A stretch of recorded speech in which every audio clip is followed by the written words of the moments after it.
খুব গরম পড়ে গেছে বন্ধুরা, তাই তো। তো সেই জন্য কিন্তু আজকে বেল নিয়ে চলে এসেছি, বেলের শরবত খাবো। পাপা দেখাও, বেল দেখাও, তোমার হাতে একটা আছে।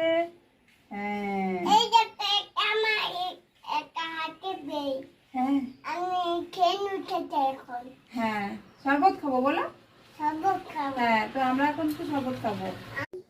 তো এটা কিন্তু এখন ফাটাবো। দেখো ভুল। কেটে গেছে, দেখেছো? ভুল।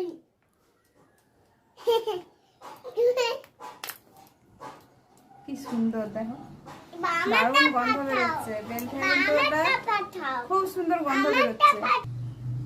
এই দেখো বন্ধুরা, তো বেলটা এখন ছাড়িয়ে নিচ্ছি শরবতটা করার জন্য। এটা ছোটো। উবুর করে দিও না। উনি করব।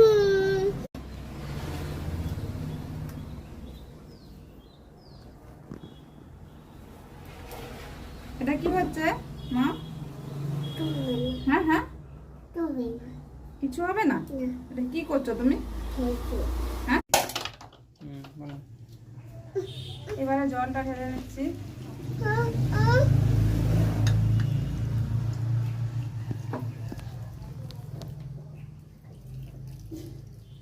অনেকটা বেরিয়েছে, তো ভাবছি যে একটু আইসক্রিমও বানাবো বেলের। দেখা যাক কতটা কি করা যায়। আমিও বানাবো।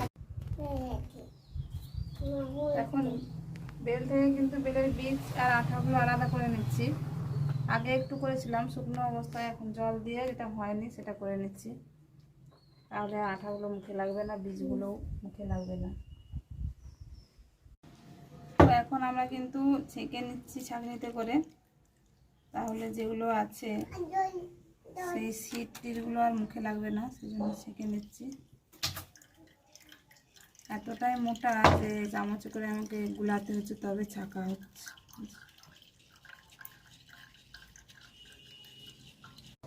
এবার চিনিটা দিয়ে দিলাম, তাহলে আর একটু মিষ্টি হবে।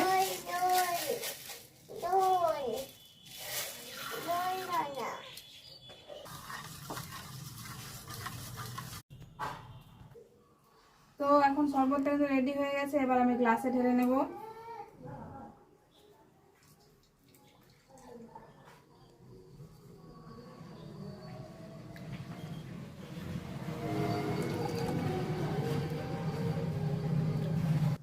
তো এই দেখো কালারটা দেখেছো কি।